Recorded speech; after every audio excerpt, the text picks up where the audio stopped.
네, 이번 주 부동산 GTX A노선, C노선 웃고 B노선 안개 속으로.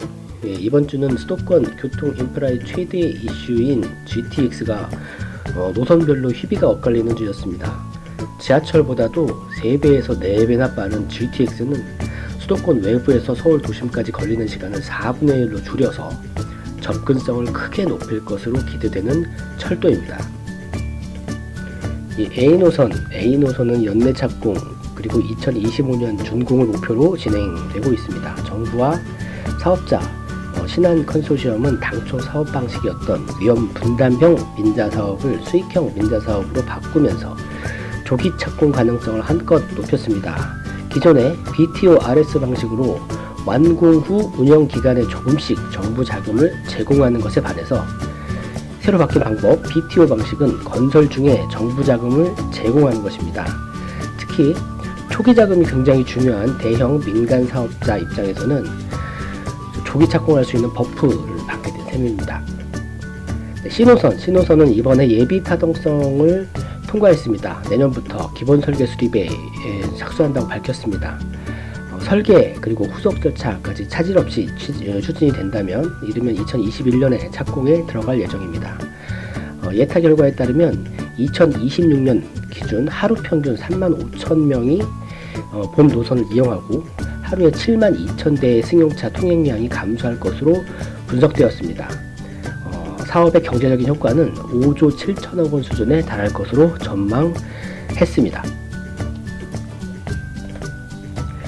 네, 반면 B노선은 국토부는 자체 분석을 통해서 BC 1.13을 예상했지만 예타 조사 결과를 맡은 KDI 한국개발연구원의 분석 결과는 예상과는 많이 달랐습니다. 아직 최종 결과가 나오지는 않은 상태지만 중간 평가 결과는 통과점인 1.0 미만으로 발표되었습니다. 사실상 예타를 면제받지 않은 한 사업 추진은 어려울 것으로 보입니다. 앞서 인천시도 최근 13일에 국가균형발전위원회에 GTX B노선을 예타 면제 대상 사업으로 신청을 한 상태입니다. 정부는 검토를 거쳐서 올 연말에 면제 여부를 결정할 예정입니다.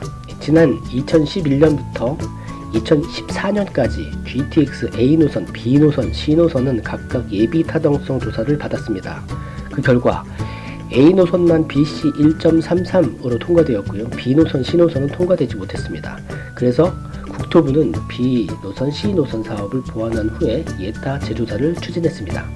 B노선은 당초 인천 송도에서 서울 여의도와 용산을 거쳐 청량리까지 이어지는 48.7km 노선으로 그렇게 계획됐지만 사업 재계획으로 마성역, 경기 남양주에 있는 마성역까지 연장되었습니다. 총 연장 구간은 80.1km로 기존보다 65%나 늘어났습니다.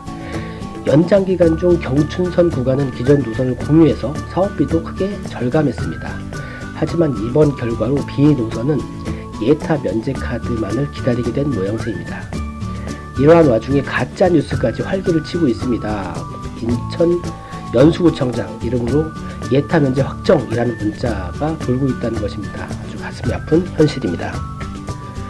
네, 이렇게 GTX는 많은 사람들을 울고 웃게 하고 있는데요. 사실 교통 인프라가 호재인지 아닌지 그리고 어느 정도 호재인지는 지금부터 결정이 되지 않을까 싶습니다. 산업 인프라가 없는 섣부른 교통망 확충은 서울 지역으로 경제 활동을 모두 빼앗기는 이른바 빨대 효과를 만들어내서 강남의 경제 가치만 더욱 늘려주고 정작 해당 지역은 극심한 배드타운으로 전락할 가능성이 매우 높기 때문입니다.